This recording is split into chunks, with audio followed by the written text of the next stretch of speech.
안녕하세요. 우리 사랑부 가족들 반갑습니다. 토요일 아침이네요. 이사야서 말씀으로 하루를 시작해 봅시다. 전도사님과 함께 나눌 말씀은요. 이사야서 43장 1절부터 13절까지 말씀이에요. 잘 듣고 깊이 묵상해 주시길 바랍니다. 이제 여호와께서 이렇게 말씀하셨다. 야곱 백성아, 내가 너희를 창조하였다. 이스라엘 백성아, 내가 너희를 만들었다. 내가 너희를 구원하였으니 두려워하지 마라. 내가 너희 이름을 불렀으니 너희는 내 것이다. 왜냐하면 나 여호와가 너희의 하나님 곧 이스라엘의 거룩한 자이며 너희를 구원할 구원자이기 때문이다. 내가 이집트를 속량물로 삼아 너희를 구했고 에티오피아와 스바를 몸값으로 넘겨주어 너희를 내 것으로 삼았다. 너희가 내게는 소중함으로 다른 사람들의 목숨과 너희를 바꾸어 그들로 너희 대신 죽게 하겠다. 내가 너희를 사랑함으로 너희가 또한 영화롭게 될 것이다. 아멘. 네, 우리 사랑부 가족들, 오늘 이사야서의 말씀을 잘 묵상하다 보면 하나님의 사랑을 굉장히 크게 느낄 수가 있는 것 같아요.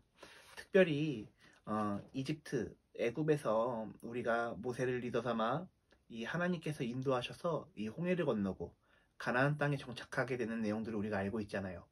마치 그때처럼 하나님께서 우리를 꼭 구원하실 것이다. 꼭 구출해내실 것이다. 라고 이야기를 하고 있어요.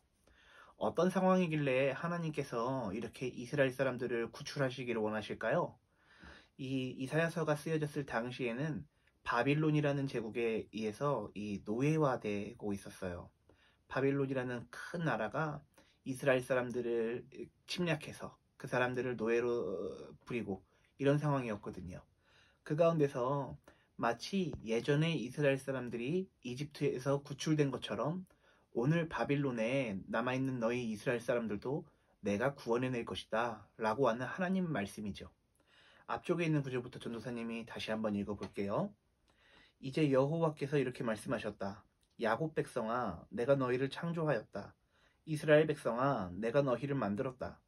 내가 너희를 구원하였으니 두려워하지 마라. 내가 너희의 이름을 불렀으니 너희는 내 것이다. 아멘. 하나님께서 야곱 백성아, 이스라엘 백성아 이렇게 이야기를 하고 있어요. 이것은 무슨 의미를 뜻할까요? 이스라엘 사람들이 그 당시 그 바빌론의 포로를 잡혀 있을 그 당시만 하나님께서 지켜보신 것이 아니고 야곱의 때부터 이스라엘 때부터 아니 그 이전에 우리를 창조하셨을 때부터 이 민족에 대해서 세세하게 살펴보고 계신다라는 이야기가 되겠죠. 그래서 내가 너희를 만들었다. 내가 너희를 창조했다. 라고 하나님께서 말씀하시잖아요. 그러니 창조주인 내가 너희를 구원하겠으니 두려워하지 말라. 라고 이야기를 하고 계신 것이죠. 그래서 우리는 하나님께서 우리를 창조하셨다. 라는 의미를 굉장히 중요하게 여기고 있어요. 전도사님도 창조주 하나님에 대한 이 신앙의 고백과 경배가 끊이지가 않아요. 하나님이 우리를 창조하셨다라는 것은 이 세계가 시작될 때부터 우리를 알고 계신다라는 뜻이잖아요. 그리고 야곱 백성아, 이스라엘 백성아, 그 어려운 시기를 지냈던 이스라엘 사람들아, 내가 너희를 알고 있다. 너희의 시작부터 과거, 현재까지 모두 다 내가 알고 있다. 내가 너희의 구원자다. 라고 말씀하시는 거예요. 우리 사랑하는 사랑부 가족들, 창조주신 주님이 우리를 지켜주시고 보호하여 주신다는 사실을 믿기를 예수님 이름으로 축복합니다. 이어지는 구절도 한번 읽어볼게요. 왜냐하면 나 여호와가 너희의 하나님 곧 이스라엘의 거룩한 자이며 너희를 구원할 구원자이기 때문이다. 내가 이집트를 속량물로 삼아 너희를 구했고 에티오피아와 스바를 몸값으로 넘겨주어 너희를 내 것으로 삼았다. 아멘.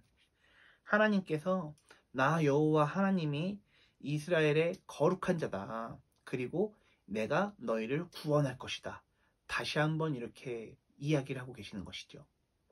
선지자의 입을 통해서 전해지는 이 메시지지만 바빌론의 노예로 포로로 잡혀간 사람들에게는 얼마나 큰 위로가 됐을까요?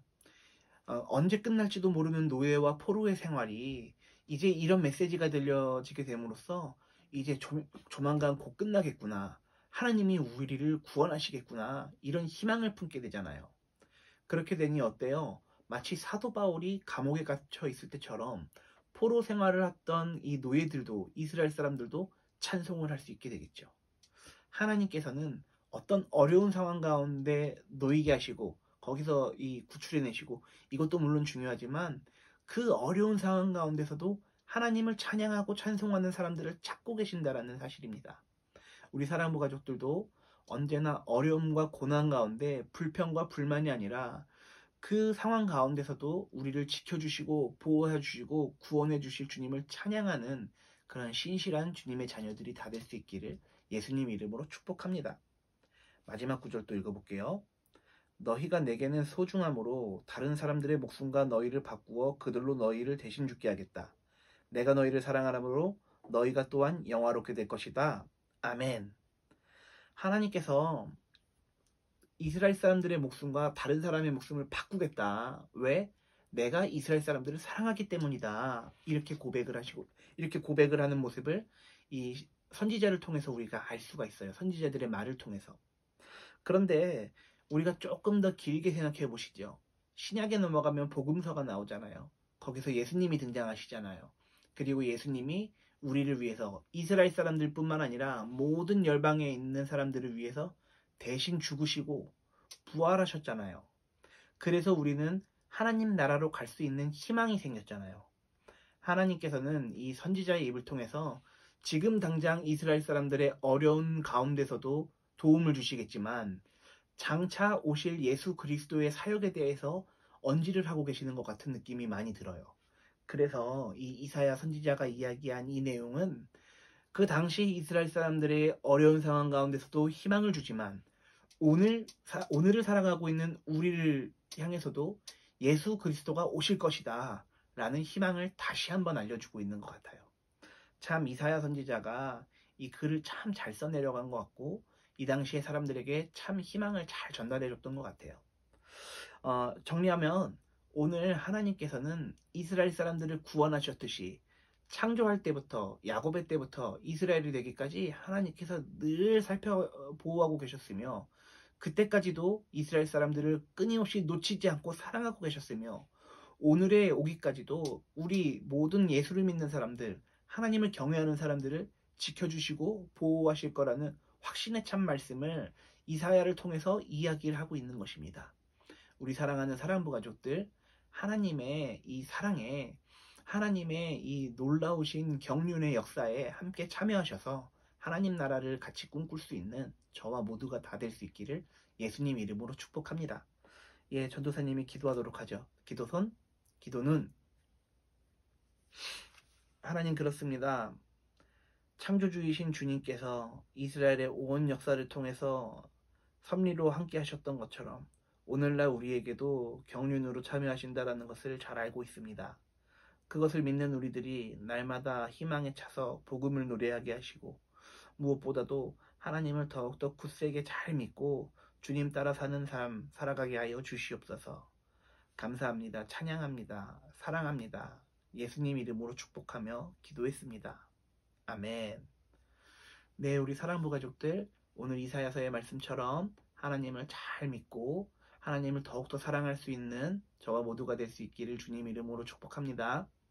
내일은 주일인데요. 주일은 예배 영상으로 여러분들을 찾아뵙도록 하죠. 내일 예배 영상으로 다시 만나요. 사랑부 가족들 안녕.